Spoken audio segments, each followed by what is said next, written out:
కేసీఆర్ ని కొట్టింది నేనే, గద్దె దింపింది నేనే, పార్లమెంట్ ఎన్నికల్లో గుండు సున్నా ఇచ్చింది నేనే, నాది ముఖ్యమంత్రి స్థాయి, ఆయనది మాజీ సీఎం స్థాయి. ఇవి గివ్వే బల్పు మాటలతోటే ఇక్కడ పూర్తి స్థాయిలో కాంగ్రెస్ పార్టీ తుడిచిపెట్టుకపోయింది.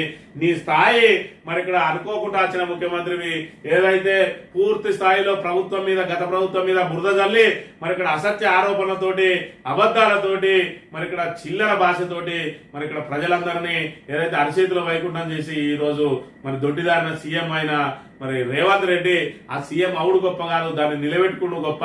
మరి ఇక్కడ 10 సంవత్సరాల పాటు కేసీఆర్ చేసిన పాలనకు, మరి ఇవాళ నువ్వు చేస్తున్న పాలనకు ఎవరిది మరి ఇక్కడ అయిపోయిన ఏమంటాడంటే కేసీఆర్ చెల్లని రూపాయి అట. మరి కేసీఆర్ చెల్లని రూపాయి అయితే మరి నువ్వు చెల్లే రూపాయి అయితే నీది ఏడ చెల్లిందో ఒకసారి ప్రజలకు చెప్పాలి. కేవలం 8 నెలల కాలంలో పెద్ద ఎత్తున వ్యతిరేకత ఎదుర్కొన్న, పెద్ద ఎత్తున ప్రజలతో చీత్కారాలు ఎదుర్కొన్న, అసలు గిన్నిస్ బుక్ లో ఎక్కే అన్ని తిట్లు తిన్న ముఖ్యమంత్రి ఎవరైనా ఉన్నారు ప్రజలతోటి అంటే అది భారతదేశం మొత్తంలో ఏకైక ముఖ్యమంత్రి రేవంత్ రెడ్డి. మరి ఇక్కడ నువ్వు ఎన్ని హామీలు ఇచ్చినావు, వాటికి సంబంధించి అసలు నీ పరిపాలన ఏ విధంగా ఉన్నది, మరి ఇక్కడ నీ ఏదైతే నీ అసమర్థత పూర్తిగా కొట్టచ్చినట్టు కనబడతా ఉన్నది. మరి ఇంకా చిల్లర మాటలతోటి, బజార్ భాషతోటి పూర్తిగా పార్టీ ప్రతిష్టను దిగజార్చి ఈరోజు పార్టీలో ఏకాకిగా మారిన అధిష్టానమే నిన్ను తోసేయడానికి సిద్ధమైంది. ఎవరిని చెల్లని రూపాయి అనేది ఇప్పుడు ప్రజలు బేరీజు వేసుకుంటా ఉన్నారు. మరి ఇక్కడ ఏదైతే కేసీఆర్ మరి ఇక్కడ దాసో శ్రవణ్ బాజాప్తం నిలబెట్టి ఎమ్మెల్సీగా చేసిండు. మరి నువ్వు ఒక ముఖ్యమంత్రిగా ఉన్నావు, నువ్వు చెల్లే రూపాయి, ఆయన చెల్లని రూపాయి, ఆయన దాసో శ్రవణ్ ప్రకటించి ఎమ్మెల్సీ చేసిండు.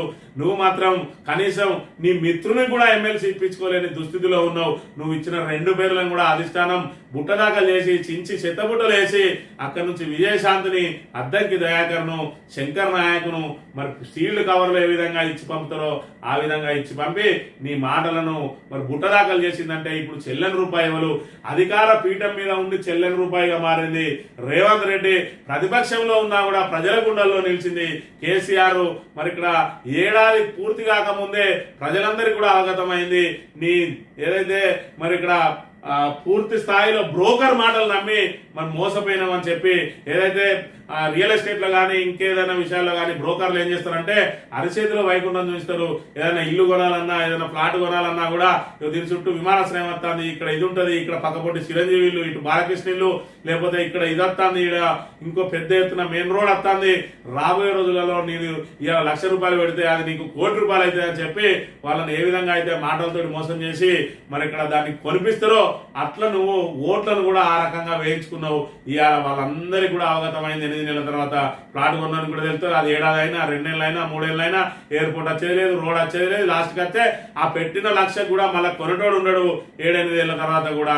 మరి నీ పరిస్థితి కూడా అట్లనే ఉన్నది. ఈరోజు ప్రజలను ఏ రకంగా అయితే బురుడి కొట్టించి ఓట్లు వేయించుకున్నావో నీ ద్వారా వచ్చేది లేదు, సచ్చేది లేదు. కానీ ఉన్నాయి మరి పోతా ఉన్నాయి. రైతు బంధు ఆల్రెడీ ఒక సీజన్ ఎగ్గొట్టినావు. ఈ సీజన్ కష్టపడికి ఇంకా కూడా మరి వాళ్ళకు ఒకవైపు పంటలు ఎండిపోతూ నానా ఇబ్బందులు పడుతున్నా కూడా ఇప్పటికి కూడా పెట్టుబడి సాయం వేయలేదు, సాగునీళ్ళు అందిస్తలేవు, కరెంటు లేదు. మరి ఇక్కడ భూగర్భ జలాలు అడగండిపోయినాయి. ఓవరాల్ గా ముఖ్యమంత్రి పీఠం మీద కూర్చొని చెల్లని రూపాయిగా మారింది రేవంత్ రెడ్డి అనేది తెలంగాణ సమాజానికి పూర్తిగా అర్థమైన అంశాన్ని మనం ఇక్కడ చూడవచ్చు.